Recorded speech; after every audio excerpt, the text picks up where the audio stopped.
I don't know if I've mentioned this before, but I tried to get a new beanie. Thank you. I'm kind of getting sick of this one, so I tried to get a new beanie. Ordered one on sale. Black Friday, no less. This is perfect. And they sent me an email a week later and they said, oh, we don't actually have that one. Happy New Year. Welcome back. I want to talk about The Boy and the Heron yet again. I actually have plans, vague plans, to do quite a few different videos on this movie, although it'll probably depend on when an actual home release comes around or, streaming opportunities for this one start up. Because for the moment, the only thing I have to go on is 2 separate theater viewings of the movie. The first time was the English dub, and the second time around was the original Japanese audio. I'm glad I got a taste for both, definitely, and especially with the original audio, you get slightly different translations because they don't have to match it to the lip flaps. I don't think you need to see it one way or the other, but having seen the movie once again, I felt compelled to talk about a different aspect of the movie that I didn't really get into in the first video, and that is messaging. And part of why I didn't get into it is just because it really relies heavily on discussion of major spoilers, basically all major story plot point spoilers for the movie. So this video is really for people who have seen the movie by now or are just completely fine with hearing its story discussed without having seen it first. So there it is. We're talking about what I see as kind of the surface level, intentional, dare I say, messaging of The Boy and the Heron, and how it coincides with a potential shift, even if just on a small scale, of how we view the relevance of media to our lives, and especially to trying to improve things, trying to make our lives better, trying to make the lives of other people better. At least as far as I'm concerned, it seems like that is something that Miyazaki himself is heavily focused on with this particular work. Let me get my coffee.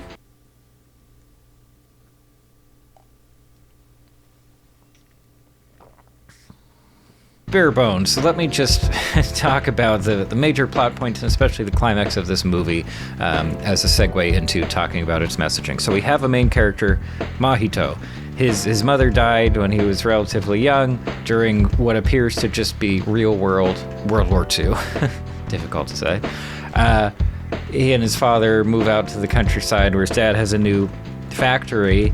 His dad has remarried his late wife's sister. Don't worry about it too much.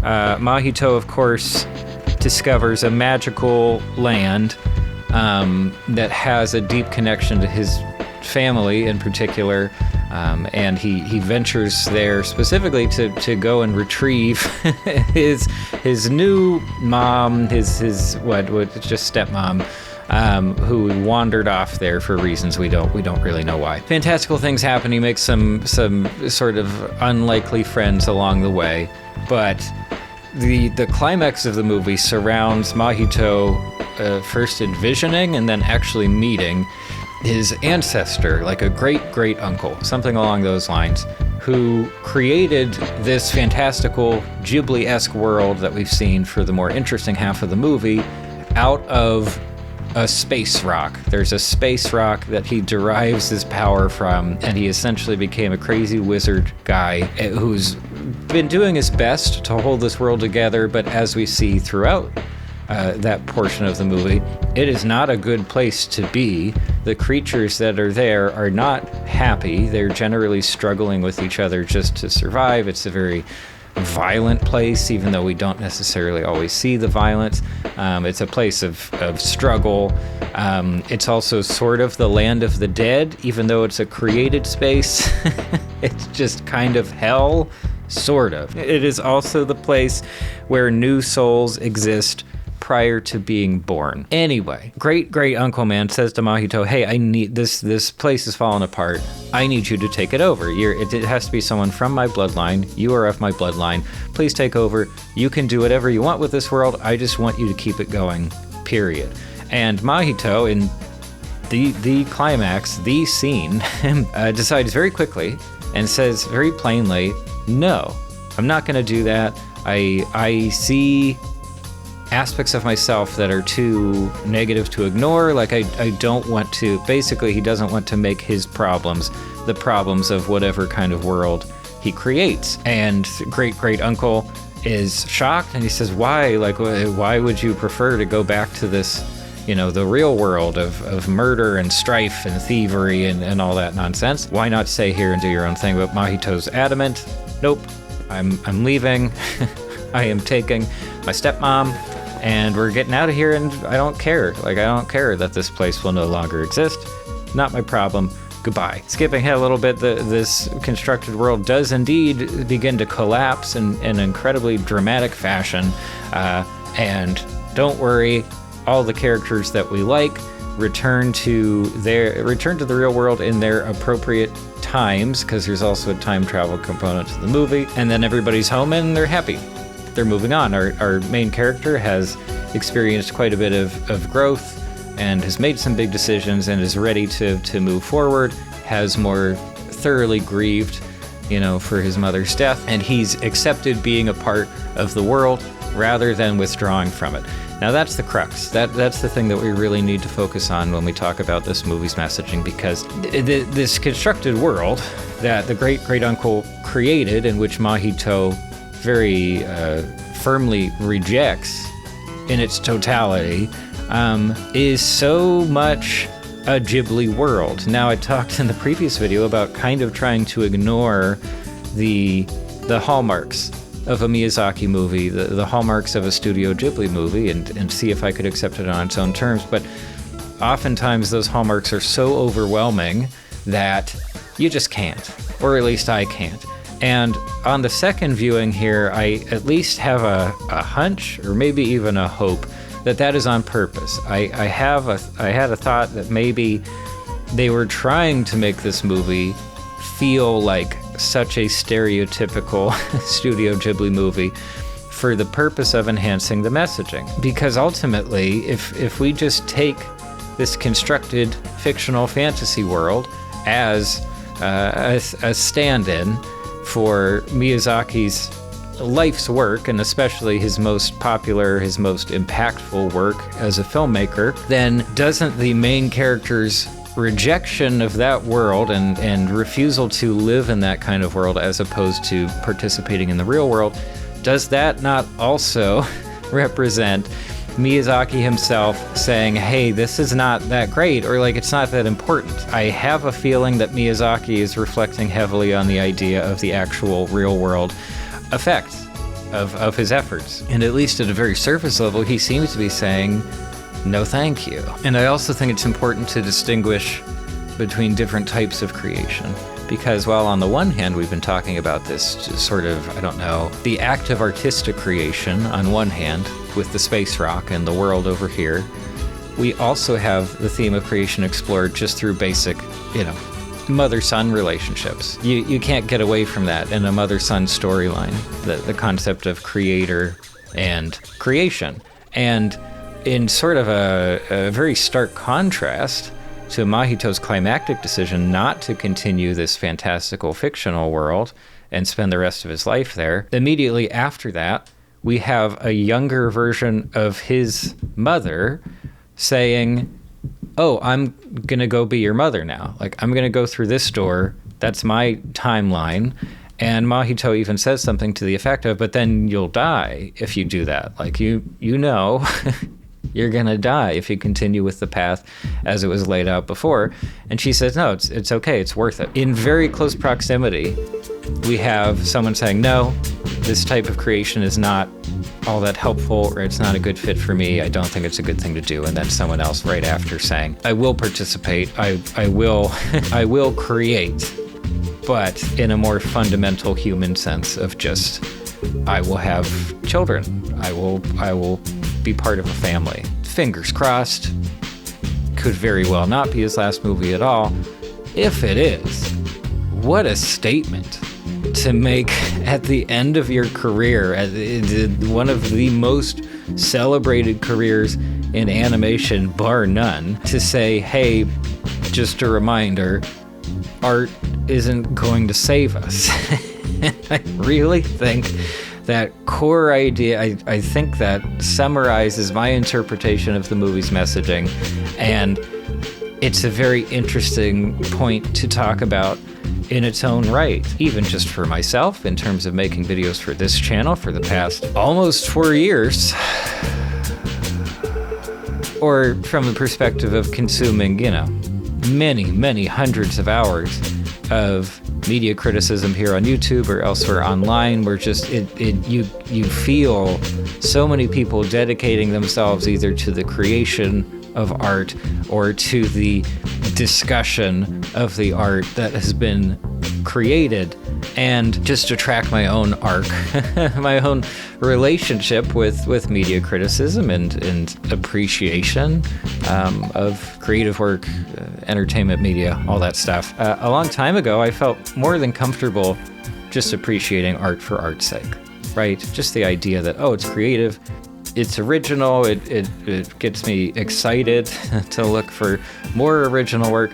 That was enough. I didn't see a need for it to really go that much further. But more recently, the tide has turned, to put it lightly, both for me on a personal level and my own appreciation of creative work, but also literally on a global scale. Like, we really do seem to be heading into this, or are already in the midst of a historical moment where there's going to be a lot of changes. And trying to work out whether those are going to be positive or negative changes is of great importance. And it's something that we really need to be involved with. Pick a problem, just any problem you can think of. It's urgent. Like, whatever it is, this is a really crucial time for that particular issue. It's a really important time for us to decide as a species what we want to happen. I'm not trying to freak you out. I'm not trying to remind you of all the horrible things happening in the world today, or what might happen in the next 10 to 20 or 30 or 50 years. But at the same time, I just, it's made it more difficult for me to just act like entertainment media is exactly that. It's made it more difficult to accept the label of escapist media. I have indeed been having moments where I just feel like, yeah, you know what? There are more important things to be doing than to, sit around and argue about the Star Wars sequel series. Comparing Rotten Tomatoes scores for different new releases. Looking at quotes from directors about the supposed value or lack of value in, like, mainline Marvel movies. Like, it's obviously, I am a proponent of examining the role that media plays in our lives, and even using media as a way to kind of check up on how we're doing culturally, whether it's a healthy culture, whether it's moving things forward, whether it's stagnating, things like that. And in fact, that's what much of this channel has been about since more or less the beginning. But it's harder for me to be excited about that now, at least from my viewpoint. For Miyazaki to come out here, it's an interesting moment for him to come along and say something along the lines of, hey, like, don't take this too seriously. Like, yeah, it can be important, it can have positive effects, but at the same time, go do things. Do you remember the episode of The Simpsons where Marge makes Itchy and Scratchy just so clean that it's boring to every child in the world, and so they stop watching it and they emerge simultaneously into, the outside world, and they start doing things, and it's this, like, idyllic scene. That's a little bit what it feels like. That's sort of the ultimate positive effect, I think, of entertainment media, is for the media itself to say, go pay attention to other things. That's just so in opposition to trends, long-running trends in mainstream filmmaking, including animation, where the ultimate goal is to get you to engage as much as possible for as long as possible, and to always tease a sequel at the end, or make sure that people know, there's going to be more. If you like this thing, there will be more of this thing. If this made money, there will be more of this. You can give us more money for more of this thing. The Boy and the Heron feels like it stands in stark contrast to all of that, which makes it exciting in its own right. But yeah, again, just for where I am right now and how I view media and how I feel about talking about different types of media, it's a big deal. It's a very big deal. I still can't say for sure whether The Boy and the Heron is actually an all-timer. Honestly, I still have a very hard time trying to imagine how people will continue to feel about this one over time. But regardless, in terms of the here and now, and after just 2 viewings of this movie, it means a lot to me for how much it's willing to shirk off its own importance. I do think it's possible to appreciate media, appreciate filmmaking and animation, while also knowing at the exact same time that there are more important things.